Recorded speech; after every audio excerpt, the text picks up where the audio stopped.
Because neither candidate has a primary opponent that's here, you're going to be given an opportunity to make an opening statement. Ask that you keep that at 30 seconds. Then we'll take the questions.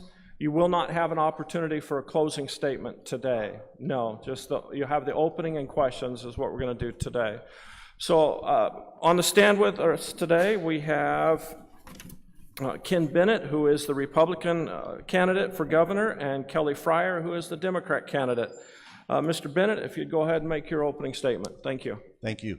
I'm Ken Bennett. I'm a lifetime Arizonan. I'm running for governor. I'm a Republican. You may already know that we already have a Republican governor, so why am I running against a Republican governor? And the answer is the truth matters, and in some very critical areas, we are not being told the truth. We've been told, for example, that the state budgets have been balanced for the last 4 years, and yet the debt of the state of Arizona has gone up by $1 billion during those same 4 years. We've been told that this last budget was passed without any tax increase, and yet there was $270 million of taxes. 30 seconds, you can't hardly introduce yourself, but I'm running because the truth matters, and we are not being told the truth. So if you want something different, please consider Ken Bennett for governor. Thank you. Thank you. Ms. Fryer? Hi, I'm Kelly Fryer. I'm a Democratic candidate for governor. I've spent 29 years in leadership and in service to my community. I've been a pastor, a seminary professor and teacher, and a nonprofit CEO. I think Arizona should work for everybody, and I really mean everybody. Right now it's not. I think I can help. Thanks. Oh, come on, you can do better than that. Thank you. Questions? I've had no one sign up, but if anyone from the previous... Well, maybe we'll give each of them another 30 seconds to finish an opening statement then. Okay.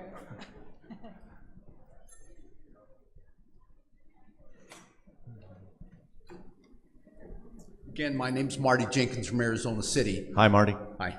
Our prison population in our state is growing at an alarming rate. And Barry, in the last session, made a comment that I think is very true and we have to pay attention to, is that we're engendering an entire crippled population in our state of people who can't vote, can't get jobs, that kind of thing. I'd like to know what the candidates' thoughts are on prison reform, on those kind of issues. Thank you. Thank you.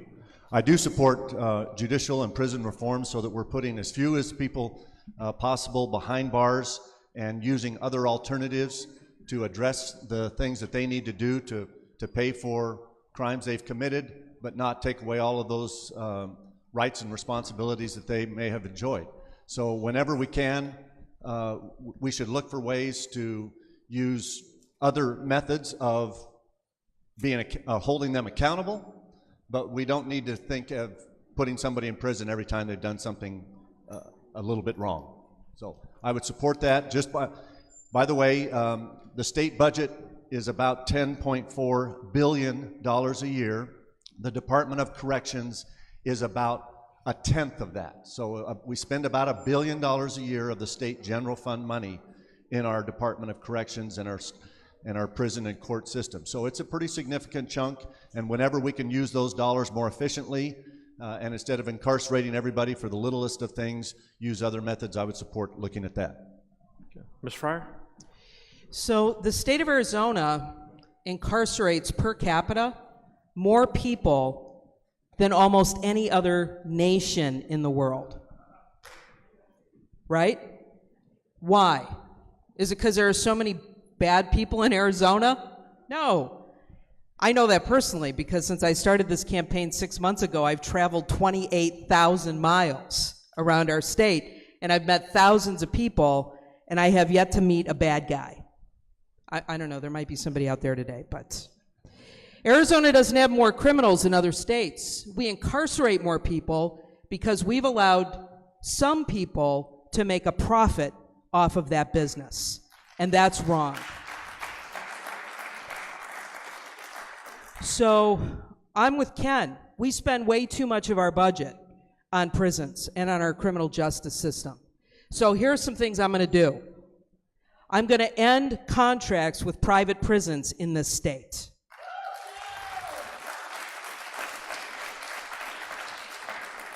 I'm going to replace Chuck Ryan, who's the head of our Department of Corrections, with somebody who has an ethical core. If you don't know what I'm talking about, Google it. I'm going to implement a plan to use alternative sentencing and early release programs, and we need to stop incarcerating nonviolent criminals. We need to find other ways to help them pay their debt back for what they've done. We need to reduce the amount of people that we have in our prison system, reduce the amount of money that we're spending on that prison system, stop the practice of letting people make money off of other people's suffering, and we need to use those resources for education, for roads, and for the things that really matter to the state of Arizona. Thank you for that question. It was great. Next question. I'm going to give this one to Mary Grace, who signed up earlier. Hi, my name is Mary Grace. I'm here as a mom to two current students in our high school, senior and a freshman, and I also have a college student in ASU. My question is about education. Education is important, not only for the students, but for our future economics, housing, the future in general, thriving communities. So my question to you is, earlier today we had a senator say that who knows more about education than Arizona. Well, if you're patting yourself on the back about being on the bottom for education, then we need new people elected. What will you do to better elevate the opportunities for our public community schools and get us out of the bottom? Ms. Fryer? So that is a huge question, and there are a variety of different ways to answer it. I want to start with funding. Arizona schools are underfunded. In fact, our whole budget is underfunded, and I don't have to tell you all that. So I'm in favor of the Invest in Ed ballot initiative. I think it's a way to create additional dedicated funding for our public school system.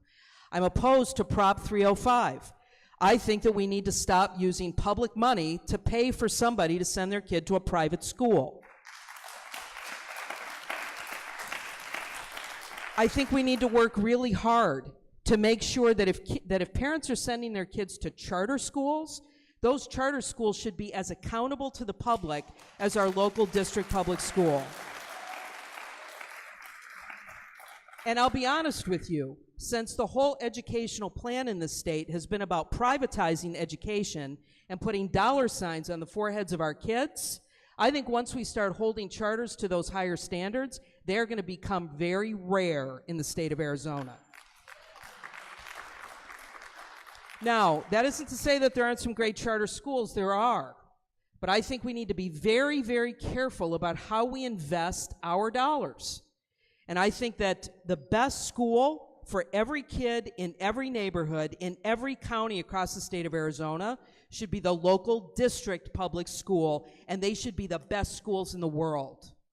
Now, in addition to funding, I think what we need to do is we need to stop the whole for-profit testing program that's happening, because our teachers are teaching to the tests instead of teaching our kids.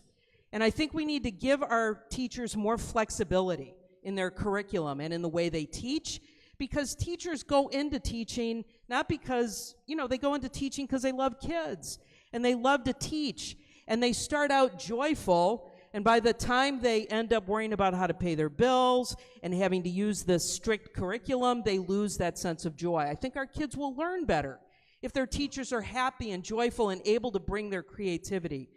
So I could go on, but I think Ken probably, and I can't wait to hear what you have to say. Thank you, Ms. Fryer. I have a feeling it'll be very different, but that's where I stand. I think the best school for every kid ought to be the local district public school, and that's what I'll work to make happen. Mr. Bennett? Thank you for the question. I'm a strong supporter of our public school system, which includes charter schools. So our three children went to the Prescott Public Schools district up in Prescott. They got a great education, but that's not happening for enough of our 1.1 million students in our K-12 system statewide. I served as 8 years as a state senator, and 4 of those years I served as president of the Arizona Senate, 2003 to 2007. 2 of those budget years were pretty tough. We had to cut and keep budgets the same. A couple of years the economy was healthy, and we were able to put in more money and had more resources. During those 4 years, we put more new money into K-12 education than any other 4 years in the history of the state prior to that. So I want to see more funds get into education, but I also want to see that the funds that are in education are spent more in the classroom, less on administrative costs. I want to encourage innovations. The Yavapai County School Superintendent's Office just announced that they have made an arrangement with all 26 school districts and some of the charter schools in Yavapai County, so that instead of each of those schools and districts handling substitute teachers separately and having to pay administrators to handle substitute teaching, they have taken that responsibility now at the County School Superintendent's Office, and they do it for all the districts in one place. And they're doing it much more efficiently than each school or each district having to do it themselves. So there's ways to spend the money that we have in education better. If you add up all of the state, local, and federal funding that goes to K-12 education in our state each year, it's about $10 billion a year.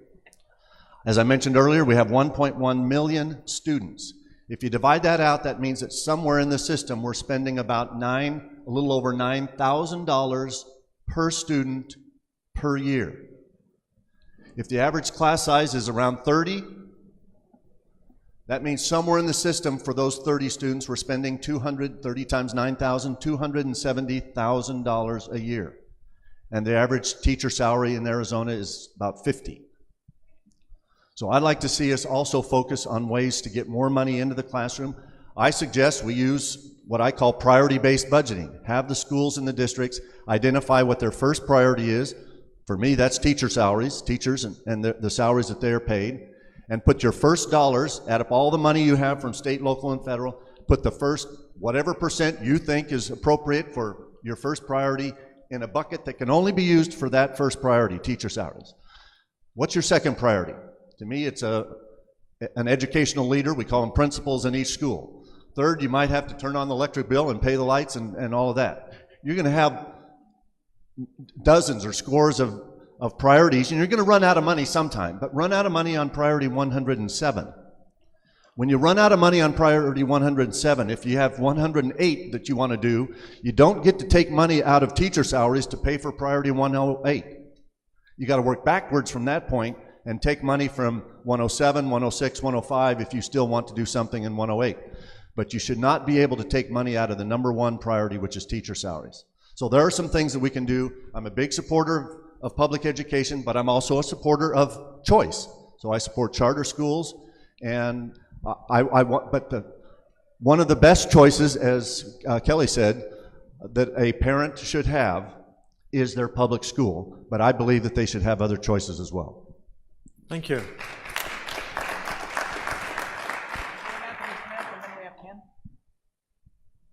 Good morning, or good afternoon. Anthony Smith, I'm a citizen of Maricopa and also the County Board of Supervisors. There's been much that has been said this morning about federal lands, BLM lands, but for Pinal County, 35% of our land is state trust land. State trust land is one of the funding principles or funding arms for education. With so much of our land in Pinal County tied up in state trust, do you see, if you're elected governor, a change in policy with the land commissioner that would help divest and add more of those lands in order to fund education and create economic development? Mr. Bennett. Thank you, Tony, for your service, by the way, on the Board of Supervisors. The answer is yes. I will make sure that the State Land Department, as it oversees those still about a little over 9 million acres, of the 11 million acres that we received at statehood, we still have a little over 9 million acres in the state trust lands. 83% of those, the beneficiaries, there's 13 beneficiaries, but by far the largest, I think it's 80-some%, is the K-12 school system. I will make sure that our state trust lands are ready for bringing to market when the market is ready, so that those trust lands can come into the private sector, they can go onto the public rolls, people can buy them, start paying taxes, and instead of developers having to leapfrog over state trust lands that are not ready when the market is ready, we can grow more effectively and fully, instead of leapfrogging growth over to another piece of land, so that our infrastructure needs that you have to deal with at the city and county level is easier for you to deal with. I want to take this opportunity, though, to say that, and I think it was your wife that asked this question about the state balancing its budgets on the back of cities and counties. I started as a city councilman in Prescott. And so when I became a legislator many years later and served for 8 years and 4 years as president of the Senate, I made sure that during the 4 years that I had some control over what the legislature did, that we eliminated the use of accounting tricks and gimmicks, I think that's what they have to be called, where the state shifts its costs to the counties or cities, or sometimes just actually takes your money, like HERF funds, highway user revenue funds that are supposed to be going for building schools. So one of the things that I will do as governor is make sure that the state is not balancing its budget on the backs of counties and city governments. During the last, yeah, you can applaud, Nancy, way to go. During the last 10 years, and most of this was Republican governors and legislatures, they have taken over $1 billion of monies that are supposed to be used for primarily highways but other things away from cities and counties and shifted another $1 billion of expenses down to the local governments, and then are trying to tell you that the state budget is balanced. This is one of the things that I say the truth matters, and we're not being told the truth by our current leadership. Ms. Fryer. Tony, I would love to have a one-on-one conversation with you and to learn about this from your perspective, but I'm going to answer you from my perspective. And that is, I do not trust the people who are running our state right now. And they have, for the last several decades, been selling off our most important assets. They've sold off our schools. They've sold off our criminal justice system. They're selling off our water. Right now in the far southeastern part of our state, because we have almost no regulations in this state, there are companies coming in from other countries and from other states and coming and literally mining our water, sucking it up out of the earth to grow crops to send to other countries. And when that water's gone, they'll move on to the next victim and leave us high and dry. So I am very reluctant to say, yeah, I think we should sell off our public lands, because we've seen a pattern of selling off our assets and getting nothing in return. So I would love to talk with you one-on-one, but I got to tell you, my first response is, until we have people running our government who have the highest possible ethical standard and are working for you and not for their big, wealthy corporate buddies and their big donors, I say no. Thank you.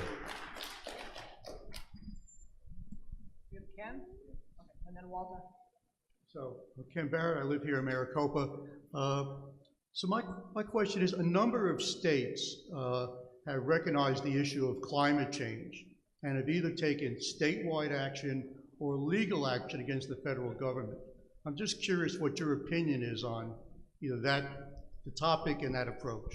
All right, Ms. Fryer. Well, I believe Mr. Bennett, you're up. No, it's Ms. Fryer. I'm sorry, Mr. Bennett. That's okay. By the way, I wish this was a debate. I think it'd be fun. A few other people were here too, because I'd have some fun asking them some questions as well. That's true. That is true. So, I don't know that there's a more important issue than what's happening to our environment today, right? I don't know if there's a more important issue. So one of the first things that I'll do when I'm elected governor is to form an environmental justice league. If you're a comic book fan, you know the reference. I want to get the best environmental scientists in the world sitting at a table together here in Arizona. And, luckily, many of them they're already on our payroll because they work in our universities. I want to get our best scientists, the best energy entrepreneurs that are at work in our state, members of our tribal nations, members of impacted communities, and I'm going to ask them to create for me in 9 months a comprehensive plan for environmental sustainability for the state of Arizona that covers all of the environmental issues. Because we need to be moving forward together as a state, given the reality of climate change, given the impact that it's having on our economy and on our ability to just live in this state. I think we need to take this very seriously. You had a very specific question, though, Ken. Ken, right? Yeah, Ken. What was the question? I know, but what about it? I think you've answered the question. Yeah? Did All you, right, do you Mr. feel, Bennett? Ken, do you feel like your question got answered? All right. I'm going to take it very seriously. I'm going to get the right people at the table, and we're going to create a plan for our state. Thank you. All right. Mr. Bennett? I believe in protecting our environment as well, and I will do everything as governor to make sure that every state agency is doing so. Now, our family has made our living in the energy business. Grandma and Grandpa started with a little gas station back in the 20s up in Prescott, but Grandma and Grandpa sold white gas and kerosene. When my parents bought the business in the 60s, they had leaded gasoline and high sulfur diesel. During the 20-some years that I ran the family business selling gasoline and diesel fuel, we went to unleaded gasoline and low sulfur diesel. Today we have unleaded gasoline, ultra low sulfur diesel, and we were the first company in our industry that put ethanol and biodiesel into our facilities up in northern Arizona. So everything we can do to protect our environment, I support doing. Someday, I've told our family members that if a person comes onto what we call a gas station now, where they're used to finding gas and diesel pumps, someday they'll come onto one of our facilities and there will be a battery charger here and a LPG dispenser there and a solar cell regenerator there and a nuclear pellet generator there, and over in the corner might be an old gas pump covered with cobwebs that sells a little bit of gas and diesel at that point. So things progress, and yes, I believe that climate change happens. I don't believe that all climate change is as directly responsible or tied to the human activities that some people want to attribute it to, but I will make sure that Arizona does everything we can to protect our environment, including our water, our air, and we will make sure that the environment is one of our top responsibilities and one of our top priorities. Earlier, somebody talked about how many people are moving to Arizona. I think one of the reasons that attracts people to Arizona is our beautiful climate, our beautiful surroundings, and we need to protect that. All right, thank you. I think we have time for one more question. Hi, I'm Walter Winsky from Maricopa. There's so many issues, so little time. So I have a philosophical question. Take a breath. What do you believe is the proper role of government? Mr. Bennett?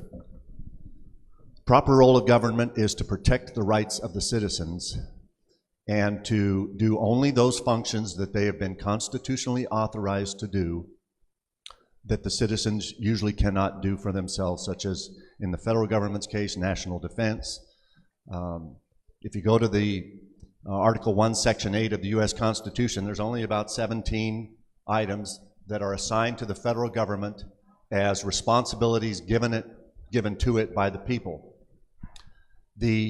Our rights, though, are not given to us by the government, so I'm a strong proponent and supporter of our Second Amendment rights, for example.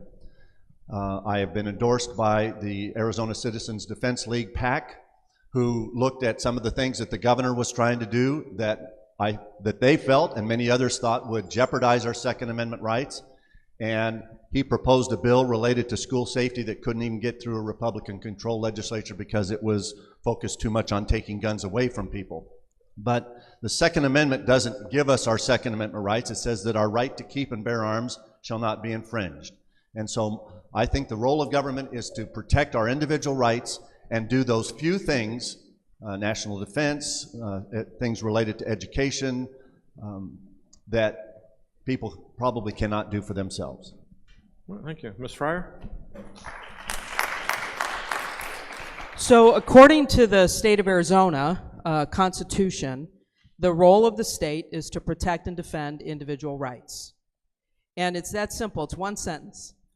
And that leaves some room for us together to decide what that really means, what that looks like. I do not believe government is the problem. Remember when we heard that back in the 1980s for the first time? The government was the problem? I don't believe government is the problem. I believe that government is our voice. Government is our collective voice. Government is our power together. Government is our power to decide where we're going to invest our resources. I mean, there are some things that I can't do by myself. I drove up here today, and part of the road I was on was Interstate 10.